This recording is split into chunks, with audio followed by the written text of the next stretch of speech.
Your Honor, the claimant is not a licensed contractor.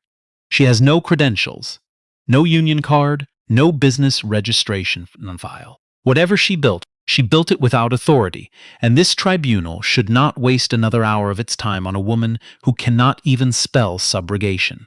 The woman he was talking about was sitting 3 feet away in a folding chair, wearing a fleece vest she'd bought at a Dollarama in Sudbury. Her hands were folded on the table. She did not look up when Langford said it.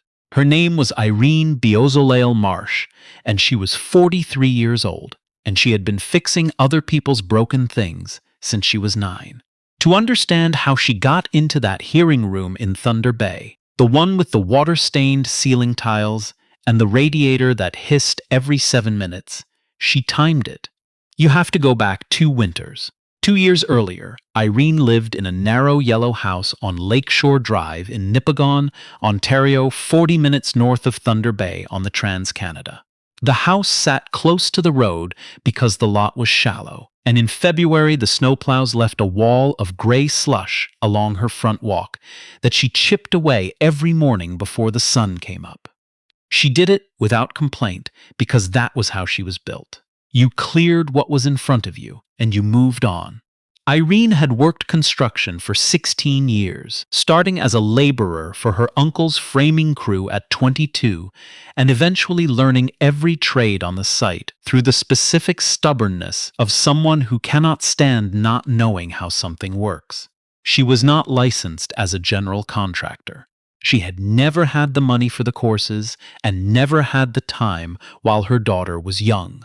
What she had instead was the kind of knowledge that lives in the hands, in the particular give of a load-bearing wall, in the way moisture reads differently in pine than in spruce, in the sound a foundation makes when the frost has found a crack it likes. Her daughter, Maya Biozolale Marsh, was 24 then, newly married to a man named Andrei Kolchak, and the two of them had bought an old 2-story in the west end of Thunder Bay on a street called Balsam Avenue. It was a project house. That was the word the listing used. What it meant was that the kitchen ceiling sagged. One bathroom had been closed off for reasons the sellers did not explain, and the back addition, a sunroom someone had tacked on in the 90s, had a floor that moved when you walked on it. Andre worked in logistics, long hours, shift work. Maya taught kindergarten and graded papers at the kitchen table until 10 o'clock most nights. They did not have money for a contractor. They had Irene. She drove down from Nipigon every other weekend through that first winter with a bag of tools in her truck bed and a thermos of black coffee she refilled at the Husky in Shabakwa. She shored up the addition floor. Wrought in 2 joists, she pulled them and sistered new ones in. She opened the sealed bathroom and found the reason for it. A slow leak behind the wall that had been painted over twice instead of fixed. She fixed it. She reframed the kitchen ceiling, sister-joisted the whole span, hung new drywall, and taped it herself because she did not trust anyone else's taping. She did not charge Maya a cent. Andre thanked her every visit with the careful gratitude of a man who is not entirely comfortable accepting help from a woman in work boots who knows more than he does. Irene never mentioned it. She fixed what needed fixing and drove home before dark. That spring, a Saturday in April, Maya called. There was water in the basement. Irene arrived before noon. The sump pump had failed, the float switch had seized, probably over the winter, and 3 days of snowmelt had pushed through the foundation crack she had flagged in November and been meaning to address. 4 inches of water on the concrete floor. Maya's boxes of childhood things were floating. Andre was at work. Maya was standing in rubber boots she'd found in the garage, crying in a way she was clearly trying not to do because she was 24 and did not want her mother to see. Irene waded in. She had the pump replaced and the water out by 3 in the afternoon. She pressure-washed the floor, mixed the hydraulic cement herself, and packed the crack in the east wall until it was sealed. Then she stayed for dinner because Maya asked her to, and they ate soup at the kitchen table and did not talk about the water. 3 weeks later, a letter arrived at Balsam Avenue from a company called Northland Property Solutions, Inc. It was 4 pages long and written in the specific language of people who want you to feel small before they finish the first paragraph. The letter stated that Irene Biozolale Marsh had performed unlicensed renovation work on the property, that this work had caused or contributed to the basement flooding, and that as the property insurer's designated restoration firm, Northland was seeking recovery of $34,000 in remediation costs from her personally. $34,000. Irene read the letter twice at her kitchen table in Nipigon, then set it down and looked at the wall. Andre had filed an insurance claim for the flood. That was reasonable. What he had not expected, what neither of them had expected, was that the insurer's restoration contractor would take one look at the work in that basement, see her name in a text message Andre had shown an adjuster, and decide she was the responsible party. Langford was the name on the letter. Miles Langford, Claims Resolution Specialist, Northland Property Solutions Inc. Irene drove to Thunder Bay the following Saturday. She sat at Maya and Andre's table and read the letter again slowly, and then she asked Andre to show her the adjuster's report. He slid it across the table without looking at her. The report said the foundation crack repair was non-compliant and had failed to prevent ingress. It said the sump installation, she had not installed the sump, it had been there for years, showed evidence of improper modification. It said the work had been performed by an unlicensed individual. Irene put the report down and looked at her daughter. Maya was watching her, with the expression of someone waiting to find out how bad something is. "How long has the sump been in?" Irene asked. Andre said the inspector mentioned it at purchase. It was original to a renovation in 2009. Irene nodded and said nothing else. She drove home before dark. What followed was 8 months of what the legal system calls process, and what Irene called being buried alive one form at a time. A demand letter, then a second. A notice of hearing before the Ontario License Appeal Tribunal. A letter from Northland's lawyer, a man named Douglas Fairweather, whose letterhead listed 6 credentials after his name and whose sentences were constructed specifically to make you feel that disagreeing with him was not just inadvisable but structurally impossible. Maya hired a lawyer.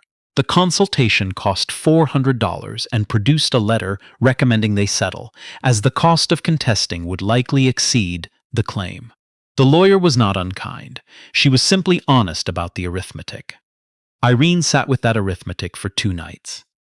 On the 3rd night, she opened her laptop. She was not a reader in the way that some people are readers.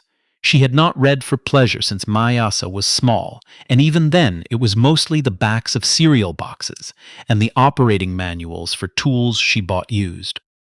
But she could read anything if she understood what it was for. She had once learned to read structural engineering drawings in a single weekend because a project foreman had told her she couldn't.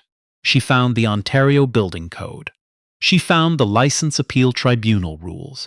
She found the Insurance Act. She read until 2 in the morning, and then she made a list of every word she did not know, and she looked up everyone. She did this for 6 weeks. She drove to the Thunder Bay Public Library on her Saturdays and asked the librarian, a quiet man named Gerald who wore the same brown cardigan every time she saw him, where the legal reference section was. He showed her without asking why, which she appreciated. She filled one notebook, then a second. She pulled the original building permit history for Balsam Avenue from the city records office. $12 for the copies. She paid it in coins from her truck's cup holder. She got the installation records for the 2009 sump from the previous owner's renovation file, which the city had on record. She measured the crack repair herself on a Sunday morning while Andre was at work and Maya made coffee and pretended not to watch. She photographed everything with her phone, labeled each photo with date, location, and what it showed. She requested Northland's full inspection report under the tribunal's disclosure rules.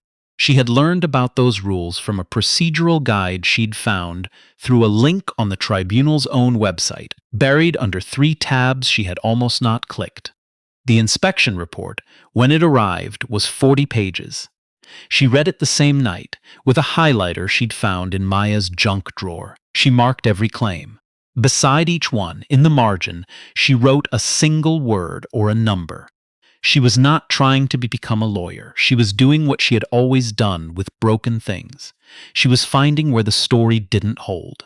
Mireille Okafor had been watching her for 3 Saturdays before she said a word. Mireille was 67, retired from 28 years as a paralegal with a firm in Toronto before she'd moved north to be near her grandchildren. She came to the library on Saturday mornings for the quiet and the newspaper, and she had a habit of sitting near the reference section because it was farthest from the children's area and therefore farthest from noise.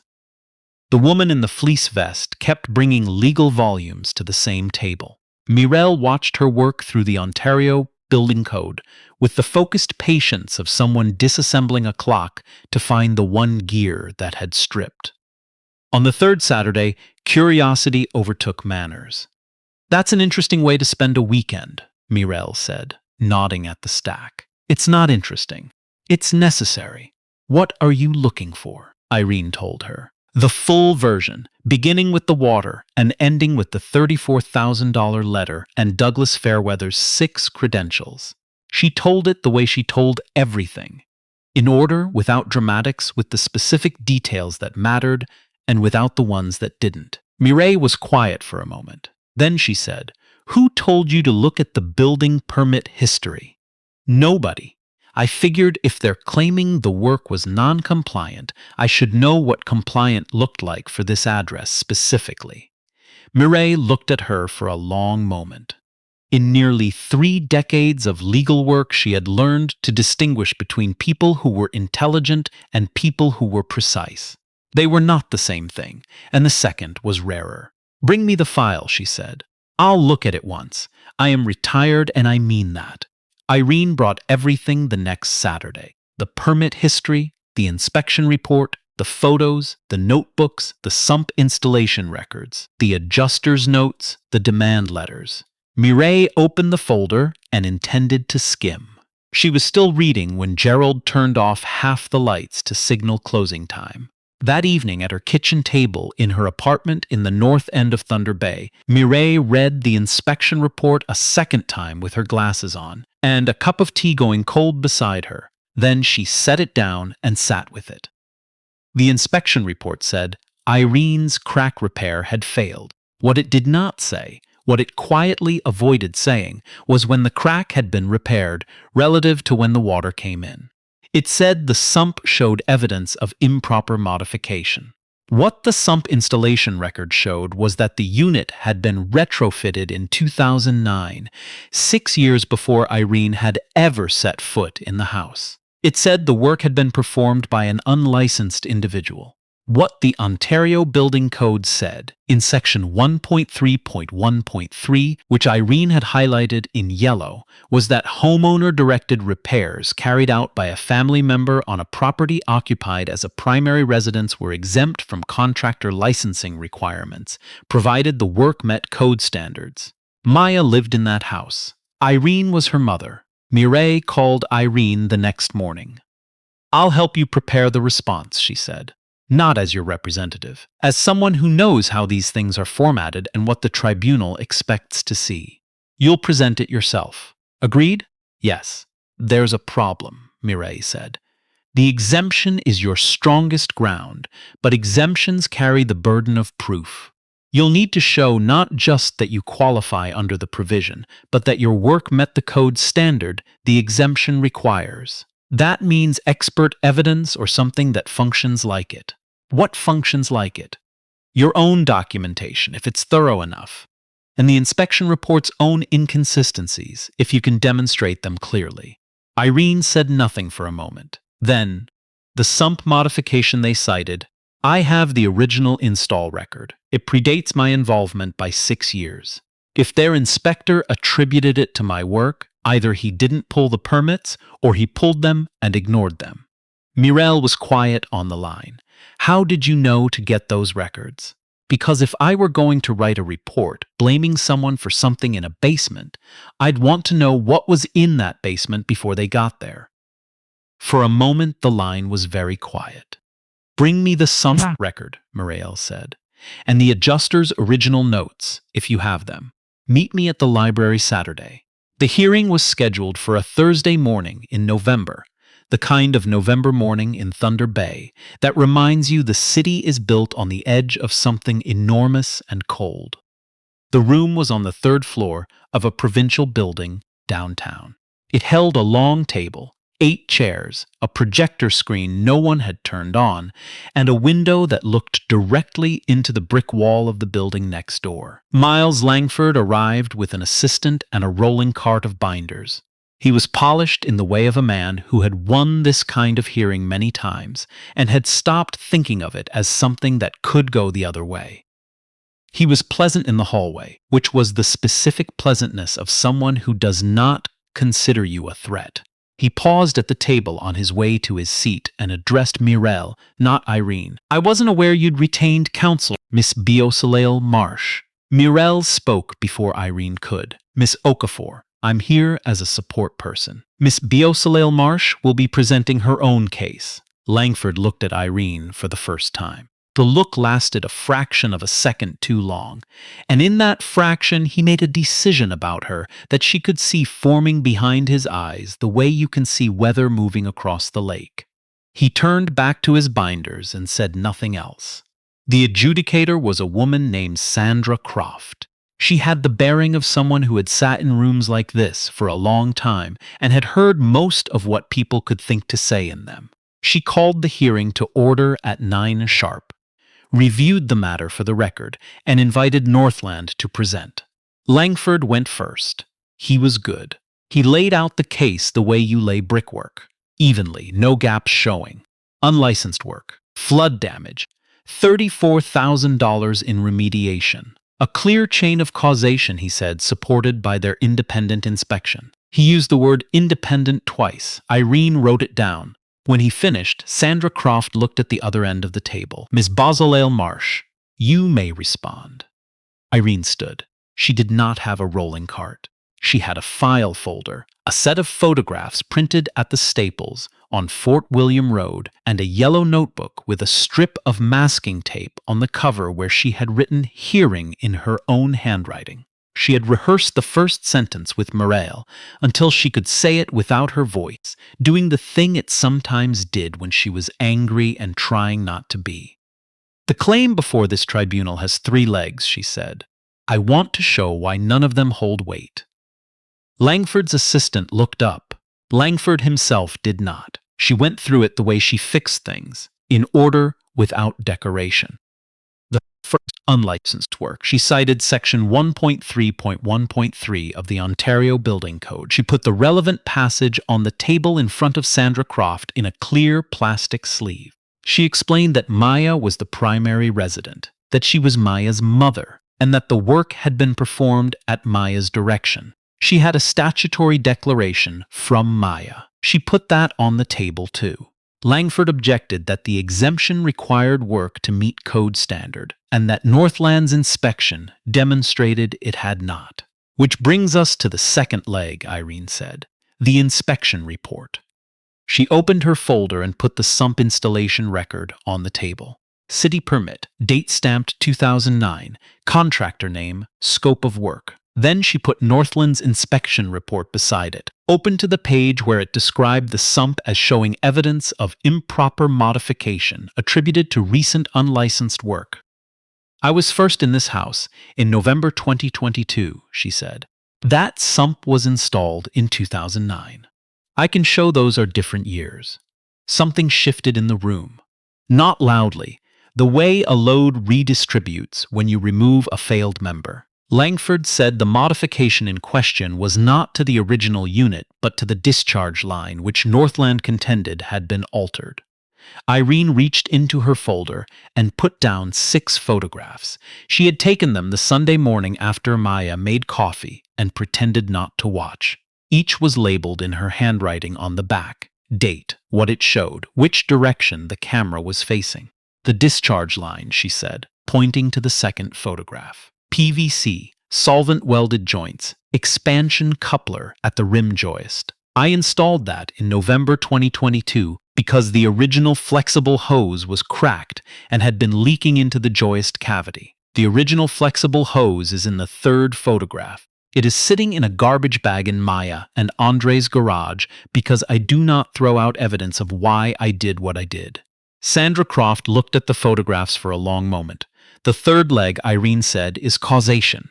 Northland claims my crack repair failed and allowed water ingress.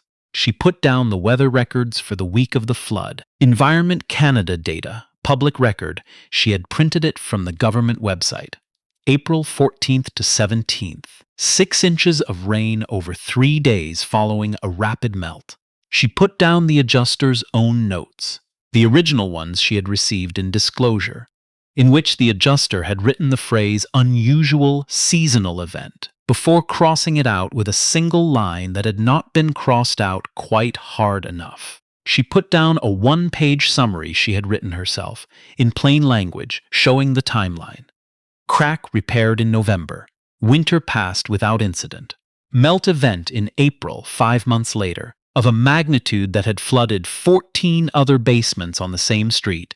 She had the city's surface water incident log, also public record. She put everything on the table and looked at Sandra Croft. If my repair failed, she said, it failed under conditions it was never designed to hold against alone. The crack was sealed. The sump that was supposed to manage the rest of it is sitting in a house where the float switch seized over the winter. I did not install that sump. I did not service it. I was not called to service it. I found out it had failed when my daughter called me crying in rubber boots. The room was quiet. The radiator hissed. Outside the window, a pigeon landed on the brick wall across the alley and then left. Langford straightened his jacket. He asked about Irene's qualifications to self-certify code compliance. She named the projects she had worked on, the trades she had worked beside, the years. He asked if she had documentation of her experience. She put down a list of references, 7 names, addresses, phone numbers, the nature of the work. He asked if she had a formal assessment of her crack repairs compliance. She put down a letter from a structural engineer named Carl Whitmore, who had inspected the repair on a Tuesday in October for a fee of $280 that she had paid out of her own account. Carl Whitmore's letter said the repair was well executed and code compliant. It said this in 2 sentences. Irene had asked him to be brief because she had read enough reports to know that brevity from an engineer carried more weight than length. Langford was quiet for a moment. He looked at his assistant, who looked at the binders, and found nothing in them that had anticipated this particular version of the day. He had one question left. The sump, he said. The discharge line you altered. You're saying the original was cracked? I'm saying it was cracked, and I photographed it before I replaced it, and I kept it in a garbage bag. And it is still in my daughter's garage, and if this tribunal wants to look at it, I will drive there right now and get it. Sandra Croft looked at the folder in front of her. She had not moved much in the last 20 minutes. Now she removed her glasses and set them on the table. Mr. Langford, she said, I want to ask about your inspector's methodology. Specifically, I'd like to understand how the inspection report attributed the sump modification to recent unlicensed work without reference to the 2009 permit on file with the city. Langford said he would need to follow up with his inspector.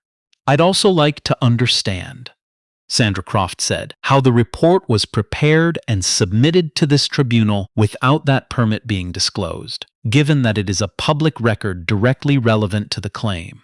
Langford said he was confident the process had been followed correctly. Sandra Croft put her glasses back on. I'm going to take a short recess, she said. When I return, I will have some questions about the chain of custody for Northland's inspection, and I would recommend that your inspector be available by phone. She left the room. Langford's assistant opened a binder, then closed it. Mireille leaned over and said nothing. She put her hand briefly on Irene's arm. That was all. The recess lasted 25 minutes.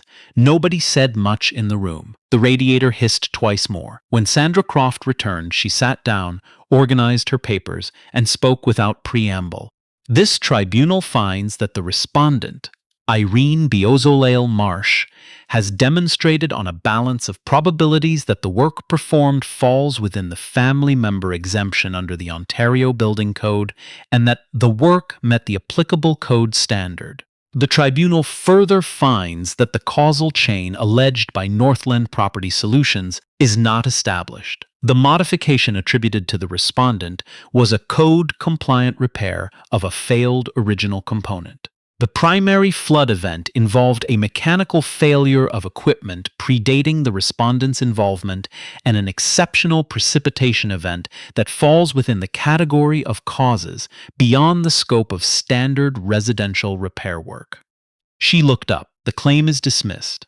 I am referring the matter of the inspection report's omission of the 2009 permit to the relevant oversight body for review. Mr. Langford, you'll receive that referral notice in writing. Outside on the steps of the provincial building, the air was cold enough to see. Irene stood in it for a moment. Maya was beside her. She had taken the day off without telling Andre until that morning, and she held her mother's arm with both hands the way she had held it as a small child in parking lots. I didn't know you kept the hose, Maya said. I keep everything, Irene said, until the job is done. Andre called on the drive home. He had been following it by text updates from Maya. He started to say something and stopped. Then he said, I'm sorry it took this long for anyone to listen. He meant it. Irene could hear that he meant it. She told him it was fine.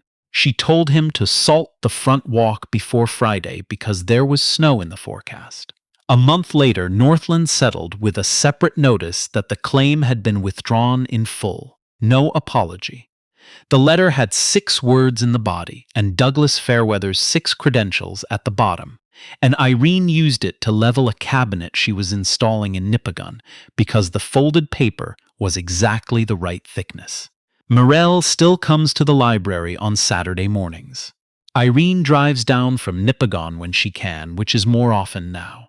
They sit at the corner table with coffee from the Tim Hortons on the main floor. Mirelle takes hers with cream. Irene takes hers black, and Mirelle teaches her what the legal books don't quite say. The procedural things. The way a room moves when the evidence is real. The specific silence that happens when someone has built a case on something they assumed no one would check. Irene is saving for the general contractor licensing course. She has the study materials. She keeps them on the passenger seat of her truck. The garbage bag is still in Maya's garage. Here is my question for you. If you had been in that hearing room, if you had watched a woman in a Dollarama fleece vest set down photographs, permit records, and a structural engineer's letter, and the original cracked hose she had kept in a bag for 7 months, would you have taken her seriously before she started, or only after she finished? Be honest. And if you know someone who has been told by a letter that they owe something they don't owe, share this with them. There are more stories like this one. I'll keep telling them.